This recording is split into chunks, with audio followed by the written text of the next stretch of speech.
হাই friends, আৰু এটা mini blog লৈ আপোনালোকৰ ওচৰলৈ আহিলোঁ। মই কিন্তু গা ধোৱাই নাই। মই কাপোৰ আজি আমটিৰ চোৱা ভাঙিছে যেতিয়া আমটিৰ চোৱাৰ কাম কৰি আছোঁ। দেখুৱাই আছোঁ মই আজি কি কাম কৰিলোঁ। এই চাওক, আজি দোকানখন যি অৱস্থা কৰিলোঁ চাওকচোন। এইবোৰ দোকানখনৰ এইগিলাখান ঠিক ঠাক কৰিলোঁ। এইগিলাখান পানী দুনি মাৰিছোঁ, এইগিলাখান পানী দুনি মাৰিছোঁ দোকানত। এইবোৰ চব চাফা কৰিলোঁ দোকানৰ। তাৰপিছতে ঘৰ কাঠি মুচিছোঁ। এইবোৰ ঘৰ কাঠি মুচি কাপোৰ চাপোৰ ধুই চাওক কি ৰ'দ দিছে। একেবাৰে কাপোৰ চাপোৰ ধুলোঁ, এসোপা শুকাই আছে কাপোৰগিলা ধুই দোকান চোকান ঠিক কৰি পানী ভৰালোঁ।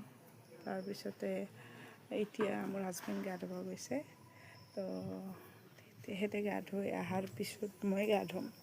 তাৰপিছতে গধূলি শৰাই দিম।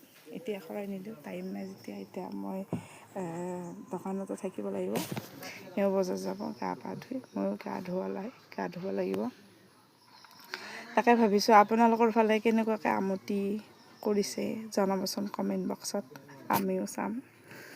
মইতো দেখুৱাই লওঁ আমাৰ ফালে এনেকুৱাকৈ কৰে। আৰু গধূলি দিনতো শৰাই দিব পাৰি, কিন্তু দিনত ইমান কাম, তো সেইকাৰণে আৰু ৰাতিকৈ দিম শৰাই। তো মই এইখন কৰিছোঁ। তাৰপিছতে আৰু সেনেকৈ আজি ৰ'দো কিন্তু ধুনীয়া ৰ'দ দিছে। চব শুকাব। এফালে এখন মেলি দিছোঁ, কাপোৰ দেখুৱাই আছোঁ। সেই টিঙত মেলি দিছোঁ দোকানৰ বহুত দেখি। সেইখন মেলি দিছোঁ কাপোৰ চব মানে ঠিক কৰোঁ। ৰাতিপুৱাৰ পৰা কৰি হোৱাই নাই। এতিয়া 10টা বাজিল, চাহে খোৱা নাই, গাও ধোৱা নাই, চাহো খোৱা নাই। ব্ৰাছ কৰিছোঁ, চাহ খোৱা নাই। যে কি নহওক, আমতিটো এনেকুৱাকৈ গ'ল। সকলোকে অলপ যাচিছোঁ আমতিৰ। আৰু আমতিৰ চোৱাটো মানে কি, বৰষুণ এইকেইদিন দি কাঠি ঘৰৰ অৱস্থা নাই। আজি মুচিছোঁ এইবোৰ, কি যে হ'ব।